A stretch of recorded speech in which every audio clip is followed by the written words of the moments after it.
Olá, ouvintes! Sejam muito bem-vindos a mais uma edição do podcast da Agência Sebrae de Notícias. Sou Alessandra Pires e trago nesse nosso episódio um assunto que sempre é destaque neste período.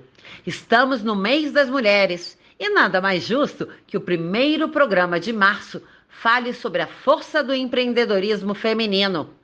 Pesquisa recente do Sebrae detectou que, com a pandemia, a participação das mulheres à frente de um negócio apresentou uma ligeira queda.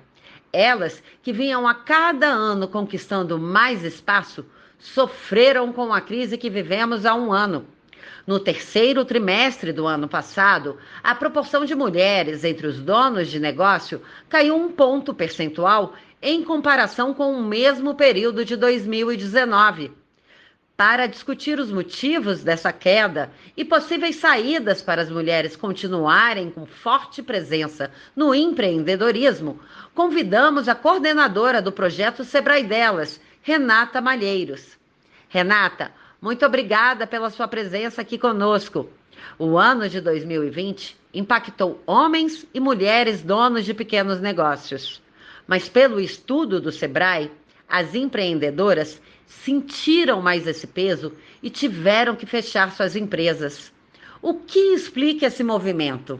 Bom, a gente pode vincular essa queda no empreendedorismo feminino na pandemia ao aumento de que é um dos maiores obstáculos do empreendedorismo feminino já em situações de normalidade, né? Então, a pandemia, na verdade, veio aumentar o que já era precário, que é o fato cultural, né, das tarefas domésticas não remuneradas e cuidados com crianças e idosos recaírem mais sobre a mulher.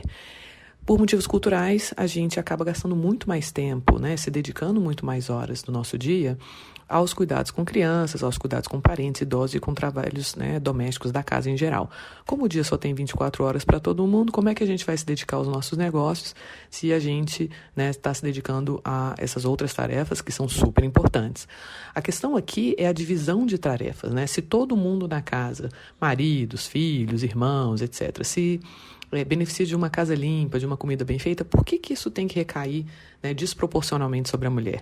Então, a grande questão aqui da pandemia é que ela veio escancarar um problema que já era muito grande, né? As mulheres não têm tempo para se dedicar aos seus negócios porque elas estão, né, sobrecarregadas com as múltiplas jornadas. Então, a pergunta aqui é: o que a pandemia vai nos ensinar em termos de divisão de tarefas? Será que a gente pode sair dessa pandemia com esse grande aprendizado, que as pessoas precisam, dentro da casa, fazer uma divisão de tarefas melhor para que as mulheres possam efetivamente se dedicar aos negócios também? Quais os cuidados que as mulheres devem ter para não deixar que a vida pessoal se misture com o mundo empresarial, Renata? Essa é a pergunta de $1 milhão, né? É muito difícil a gente conseguir, de fato, separar a vida pessoal e profissional quando você é uma empreendedora, né? E muitas vezes a gente tem que fazer várias coisas ao mesmo tempo. Agora, um ponto importante é falar sobre saúde mental, né? E a gente sabe que na pandemia também os níveis de estresse, os níveis de ansiedade relatados pelas mulheres foram muito altos. E a gente sabe também que isso tem muito a ver com a tentativa de equilibrar as tarefas domésticas com a empresa. Então, o primeiro ponto é ver, olha, como é que a gente está fazendo essa divisão de tarefas domésticas aqui na nossa casa? Então, conversar com seu companheiro, com a sua companheira, com seus filhos, né? Se forem filhos mais crescidos, enfim, com seus irmãos.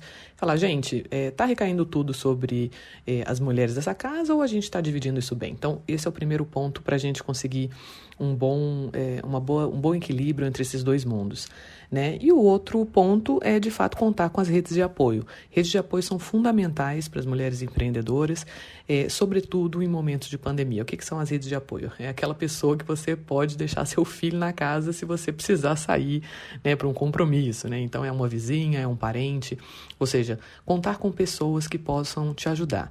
Além das redes de apoio, a gente tem também o poder das redes de relacionamento, ou o famoso networking, que são as redes mais profissionais. Então, são pessoas que você talvez não tenha a liberdade de deixar seu filho na casa daquela pessoa, mas você pode, por exemplo, quando você precisa de um contato comercial, você está precisando de um fornecedor novo, ou precisa de um contato para conseguir mais clientes, ou qual plataforma que eu vendo, enfim.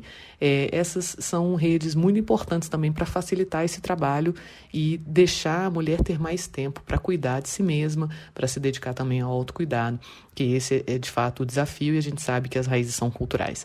Então, a minha dica aqui é contar com rede de apoio, fazer o seu networking, sua rede de contatos e, principalmente, dialogar com as pessoas que moram com você e ver se essa divisão de tarefas está injusta ou não. Apesar disso, elas inovaram mais durante a pandemia do que os homens. A gente consegue explicar esse resultado? Bom, com relação à inovação nos negócios liderados por mulheres durante a pandemia, um ponto que a gente observa muito nos projetos do Sebrae é que as mulheres têm uma boa abertura a trabalhar pela internet, ou seja, fazer marketing digital pelas redes sociais, também trabalhar com comércio eletrônico, se inscrever em plataformas de e-commerce. Então, a gente sabe que na pandemia esses serviços aumentaram muito, né? A necessidade da gente se comunicar com os nossos clientes pelo WhatsApp, pelas redes sociais, de vender pela internet.